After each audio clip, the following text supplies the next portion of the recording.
Yesterday on stream, I was testing out my newest Atlas strategy that provides more tier 17 and Guardian maps than you can fit in your inventory from one single map. Even when you get unlucky, you make your investment back. What's up guys? Pidget here. The strat in short. You will use Pandemonium Scarab. This will change a few pack of monsters to map bosses that bosses has the mod. These bosses will treated like final map boss, so it has a chance to drop Guardian, Conqueror and Synthesis maps. Also can drop tier 17 mobs as well. We are adding to the mix more Scarab, Scarab of Terror. This will give every shrine a map boss as well. They also getting the final map boss modifiers, so they also has a chance to drop Guardians, Conqueror map and Synthesis maps and tier 17 mobs as well. We are adding 2 more Scarab. That's the duplication Scarab for maps, so we will getting 60% chance to double our map drops. The Atlas tree looks like this. I will highlight the important nodes and why I'm using this. As I said, I'm using a domination Scarab of Terror. So on the Atlas tree, we will take all the good shrine nodes. Only exception is this little node here, the unusual variant, because the quantity is doesn't affecting your map drops from the player, so that would be a waste. Also making a little bit harder your maps because the shrine is increasing your damage you take. Now our maps contains many shrines and all the shrine will contain an additional boss. We will take the Sirius Guardian map drop chance. You know, Drogs, Poison Guy, Baron and the Frost Lady. We also taking the Shaper and Elder Guardian mob drop chance nodes and the Synthesis mob drop chance node as well. Now we have a good chance to get special mobs by doing our map, but we're not stopping here, because we're killing many mob bosses in a single map. We will take the Scarab node that gives us 25% chance to the mob boss drop a Scarab. If we are here, we're taking this node here. When we're getting a Scarab drop, it will increase the chance to be a rarer one. You know, the Divination Scarab or like the Pandemonium Scarab. Also other side of the tree, we're taking the increased chance to get Scarab from unique monsters as well. All the bosses is unique, so they have a very good chance to drop a Scarab or even more. I'm also taking Nico nodes as well. The reason for this one, because when you click on the Soul Fight node, it will grant you damage, maximum resistance and movement speed, so you will clear faster and be more tankier, which is coming handy when you're facing on these many buff bosses in a tiny area. Also we're taking the node that gives us 10% chance when you click on the Soul Fight vein, you will get that much azurite that you can spend for Chaos Resonator at the mine camp. This will give you a small extra profit, or you know, you don't have to trade to other players for the resonators. I'm taking all the extra map chance nodes as well. That gives us chance on the map. One monster will drop a connected map, so increasing our chance to get tier 17 map or 2 if you get lucky. Now you have a little flexibility on the tree. As you can see, I didn't take the Necropolis League mechanic nodes, and the reason for this, because I don't really like it and don't want to deal with the coffin trading. But if you're going to get more money out of your maps, I will not stop you taking these nodes. You can drop the map chance nodes from monsters and get this one. Before you say, I'm missing out the Divine Devotion modifier. I'm not seeing once why I was getting 2 characters 97 and 96. And this was taken all the time, so this is why I don't take it. But as I said, you have the connection here. So if you really want, you can take it. This is my personal opinion only, maybe I'm missing out something, but hey, if you don't like something, you don't have to do it. This is why we play, to have fun. Very important, we will take all the higher map tier chance nodes and Shaping the Sky and Mountains nodes as well. The reason for this, because even if your Atlas contains only tier 16 maps, you will get tier 14 and 15 maps, but you just don't see. With this node, you will have a chance to upgrade these maps and get another tier 16 map, and there is a chance from the Watchstones to upgrade this to tier 17 maps. Also, I removed a few league mechanic that is not really worth the time. Also, if you remove a league mechanic, you will get better chances to get a good Scarab, because if you're removing a league mechanic, it will remove the Scarab for that mechanic as well. So in the long run, it's worth it. This is also flexible what you want to remove. The most important part of the tree, the Maven Keystone. Destructive play. You will invite Maven on your maps, so you will get more map bosses when you're reaching the final map boss. So she will summon extra bosses.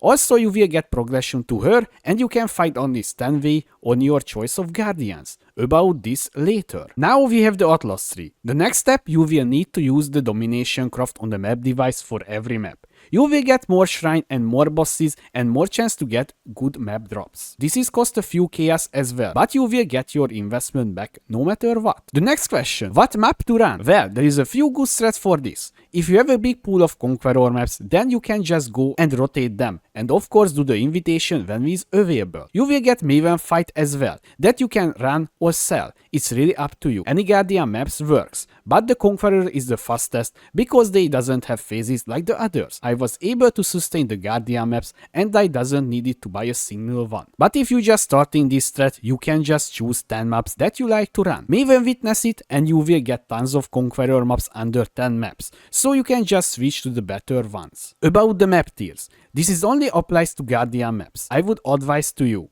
run tier 16 maps.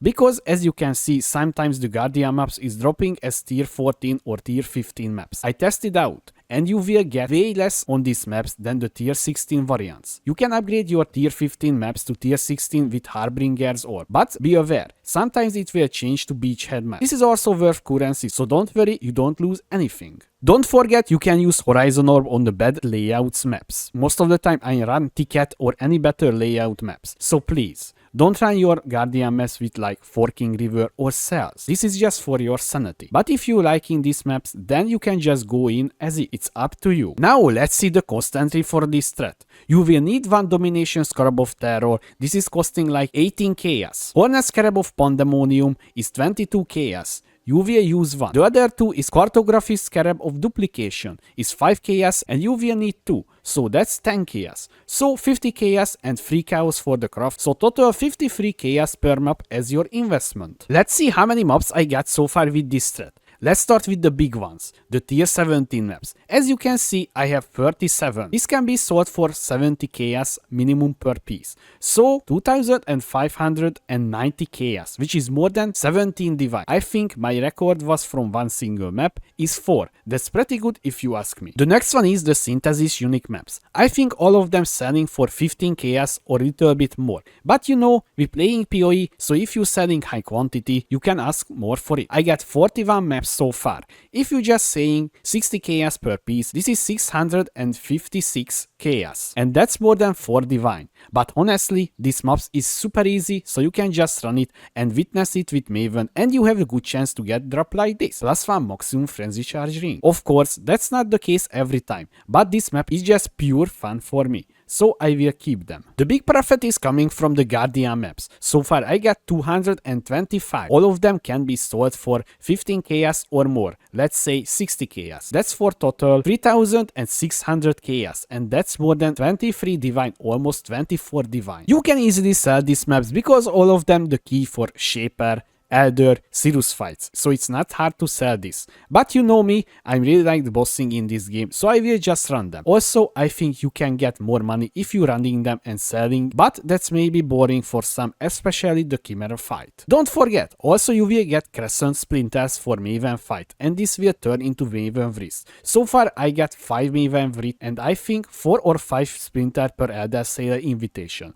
Also don't forget Maven Witnessed maps and invitation can drop awakened gems that can be sold for good currency. So far I got Void Manipulation that's sold already, not too long time ago. I got the Unbound Elements, this is also a little more. Also the Scarabs.